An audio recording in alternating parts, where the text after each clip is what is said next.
Hi there, this is Roderick from Toy Masters Video Magazine. Still here at the Bronx Community College, where we had just finished having Kids Comic Con, and we have here the man who brought this to life since what, last year? That's right. The first time. This is now the second year for Kids Comic Con, and this is Mr. Alex Simmons. Thank you very much. How you doing? Okay. How you doing? I can't complain. The day's been great. It's about, I don't know, 5:30, something like that. All of the patrons are gone. The publishers are packed up. You know, it's that starting to be that quiet. There's still some kids over here messing around. Yeah. But, you know, it's that starting to be that quiet time after the event where you really have a moment to take stock on what just happened. And it was all fantastic, and we were getting nothing but accolades and good vibes coming back, and so I feel good, personally. I'm tired, but I feel good. I know exactly how you feel. Thank you. So, how was the turnout? From what I know, we haven't done the count yet, but from what I know, we had a turnout probably close to, if not a little over what we did last year, which was somewhere between 500 to 800 people. The high point of the day was between 12 and 2, when it was just a flood of people coming in and moving and so forth. But the place lit up at 10 o'clock. When our doors opened, there were people coming in. The artists and the publishers who were here said they had a good time. They had a lot of flow. They had a lot of kids coming around, which was great. Because that's the other thing. A lot of people were excited to be able to see the children, to see those young people with their books and magazines, and to talk to them and do the artwork and all that. So that was fun. But as I said, the flow started at 10 when we opened the doors, and it didn't stop until about 4:30, quarter 5, and all of our workshops and panels were going, and like I said, can't complain. So numbers-wise, I think we did, like I said, probably somewhere between 500 and 800 people, but we'll know after we do a count. Okay, you also give away prizes. Oh, well, yeah, the rundown of the day. Doors open, we welcomed everybody around 10:15. We started the workshops at 10:30. The workshops were for beginners who wanted to just learn how to make a comic book character of their own, how's it done in the business, all the way to people who are more into it, or aspiring artists who wanted to take more intensive classes. So we had classes for the kids just to do their thing, and we had classes for people who really wanted to improve on what they were doing. We had figure drawing, drawing specific technological equipment or vehicles. We had settings and locations. People want to learn how to do environments that have mood, so their character could sit in some sort of reality. We had panels on where comic books are today and the benefits or detriments, so forth and so on.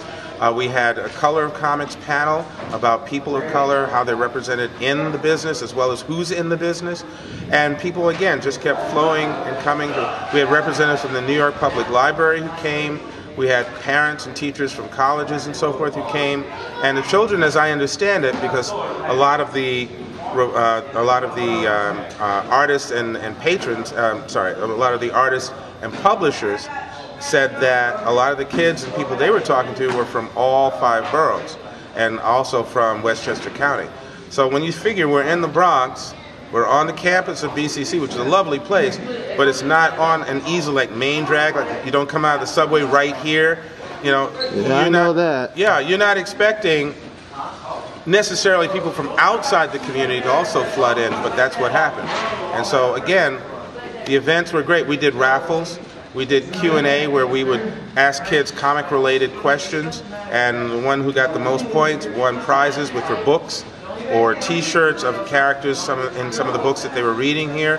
We had some free artwork that the kids were able to get from different artists, as well as an artist who couldn't make it and was so upset that he couldn't be here. He did this beautiful pen and ink piece, which we were able to use as one of the prizes for our raffles. We also had a group called Emotes. They're doing an online characters of comics. Let me do that again. Emotes is doing an online comic book project that involves characters who reflect emotions. You know, it's done for young children, so you have one who's hot-tempered, you have one who's scared, one who's happy. And the Emotes people sent us some DVDs and things to give to the kids, and they also sent costumes that younger children could wear and they could roll around it. So we had some pictures of one of our kids in the costume, and we had a contest where they won the DVD, and even that was fun. So, grand variety of material here. Everything from Hyperion Disney, or I should say Hyperion Books for Kids, which is a division of Disney, Random House, Del Rey, and Pantheon. Their imprints were here. We had I think it's pronounced Teshkil. Teshkil, which is the comic characters are based on Middle Eastern mythology. And we had JMG Comics, which they had Mechman, I think was the character's name. Yeah, it's a Christian, right, Christian-based superhero type comic book. Right, so the diversity of material was broad, and therefore everybody was able to find what they wanted. Excuse me, 1 second. Okay, we're back. Yes. So anyways, I was saying we had a broad, diverse group of material and people here, and that was part of the excitement of it, and everybody seemed to have a good time. Everybody seemed to find their audience or find new people to connect with, whether it was an artist with a potential writer or a publisher, or all of them to children who were finding their books exciting and so forth. And of course kids came here for free. So for them it was in the door, and then there's all this eye candy, and then some of it they were actually given and allowed to take home. So all this evening I expect throughout the Bronx, Brooklyn, Queens, Staten Island, and Westchester, there are going to be kids laying on their beds, on the floor, on the couch, whatever, just reading and sucking down all of this wonderful fiction and mythology that we were able to bring in here. Well, and no doubt you're planning on doing this again for next year? Yeah. Last year when I did it, I said, oh, okay, I'm going to do it this one time to prove it can be done. And then just right around this time, at the end of it, it was just the feeling and everything. The vibe was, oh, you got to do this one more time. So okay, yeah, let's start to do this. We'll do it in 2008. But then I'm probably not. And then now that this is over, it's like, yeah, we're going to do it better.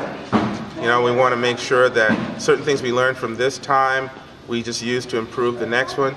But we want to keep it focused. This is what I was saying earlier to some other people. This is about exposing children to mythology, to fiction, to fact, to history, to art, to literacy, and get them excited and inspired by this so that they go and create their own, or they go and start to discover things that they hadn't thought about before. I want them to always be able to come through those doors as children for free. I want it always to be a fun experience for them. I want them to have access to the artists and the people here. It's not supposed to become something where, yeah, you can come and look at the product, but then keep moving. That's not what this is about. This is about being able to have an exchange and going out of it going, yeah, I met that artist and he or she said this and that, or hey, I've never read manga, but I met this person, they showed me how to draw this and this is really cool. Or someone was talking to me about how taking the history lessons I'm getting and add it to my comic book story that I'm doing so that I can do this and this. That's what we want. We want to, and so that these kids may grow up to be anything but comic book artists and writers, and that's perfectly fine, as long as what we do here help inspire them to go for those things. So yeah, we'll be here next year. We'll do it better. I don't think we'll necessarily do it bigger, but we're definitely going to want to do it better, tighten things up, and maybe bring in 1 or 2 other little things just to, juice it and raise the bar a bit.